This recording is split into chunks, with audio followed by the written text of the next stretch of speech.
Hey YouTube, finally making another sort of a review. No, it's not really a review video at all.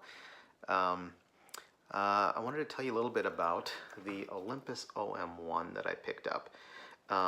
It's a film camera, if you didn't already know that. Um, I recently got back into shooting film, so I've kind of gone crazy and bought a crap load of um, film cameras, mostly Nikon. I've gotten some medium format, but I've always really liked the look of the Olympus. I like the size, the compactness, the build quality is just so awesome. These lenses are amazing, and they're actually pretty cheap. I live in Minneapolis, and there is a place called National Camera nearby that sells used cameras, and I was able to pick one of these up. It's actually my second one. I initially got an OM2N.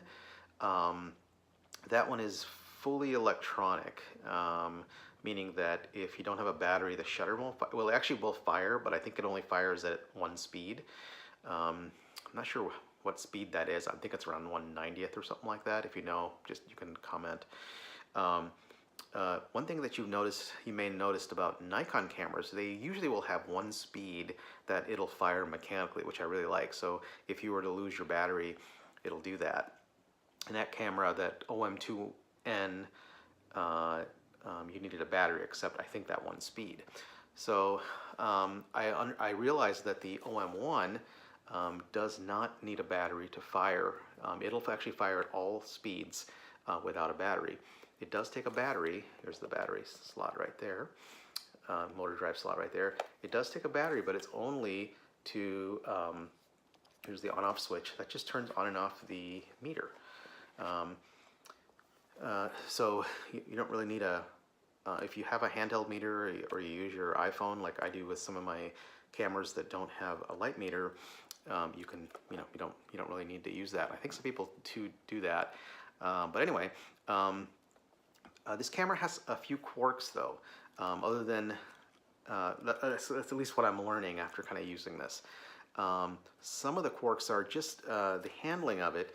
The controls are a little bit different compared to other SLRs. A lot of SLRs, they will have a shutter dial here, which that kind of looks like a shutter dial, but it's not. That's actually an ISO, ASA dial. On this camera, the shutter selector is right here. You can see me moving it around. The aperture is up here, and this is the focus. The lens actually has two little detents that when you squeeze them together and twist, the whole lens comes off. And you can see that the shutter ring is still there. And to put it back on, I'll just put it back on here. Align the two red dots together. Snaps back in. The other cool thing is, on all of this type of lens, there's two buttons to release the lens. There's this one and one on the bottom.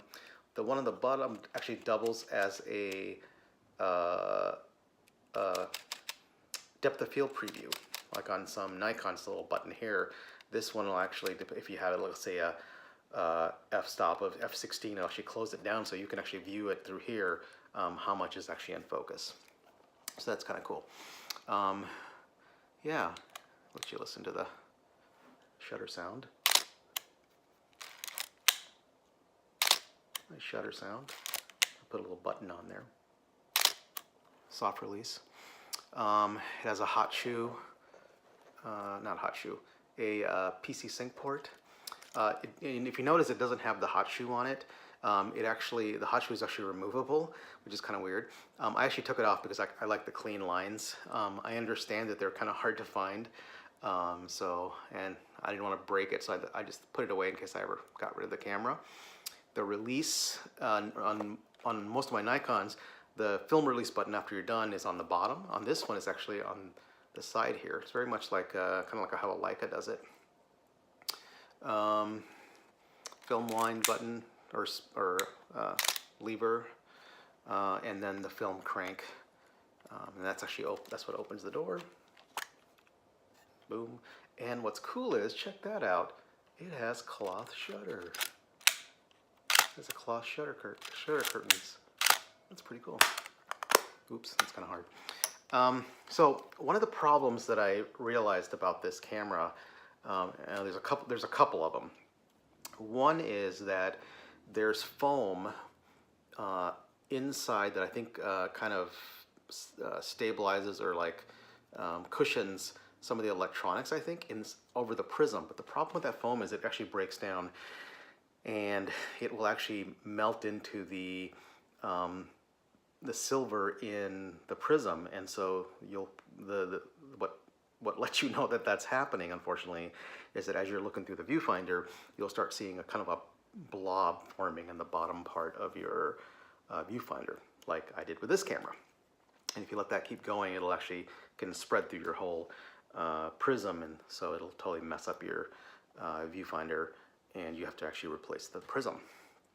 The other issue is the battery. So initially these used a 1.35 volt mercury battery, and so they're most of the batteries now, they got rid of mercury, obviously, for obvious reasons, for environmental reasons, and so the batteries available now are usually about 1.5 volts, so it's a little bit higher voltage, and that can affect your meter. It'll actually tell you that you're metering, you have too much light, and so you'll end up actually underexposing.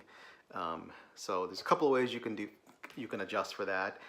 I haven't replaced that. I'm not going to go over that right now, but if you really want to know, let me know, and I'll give you some of the ways you can fix that.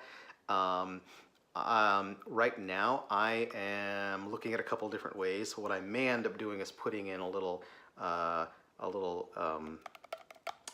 diode, soldering in a diode where the battery goes. I'm pretty handy with soldering, so I may do that.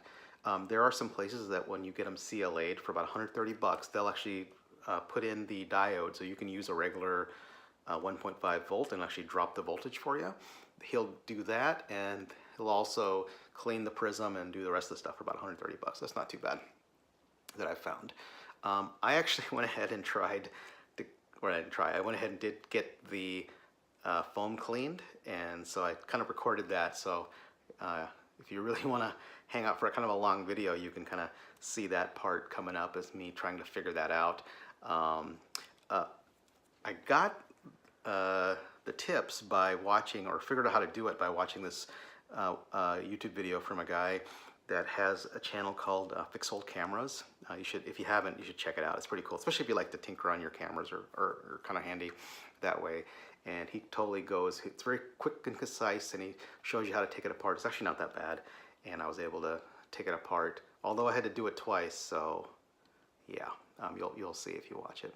Anyway, so far I really enjoy shooting this camera.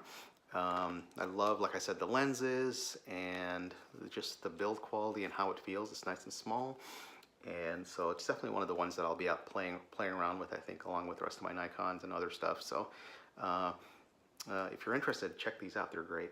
All right, enjoy the cleaning.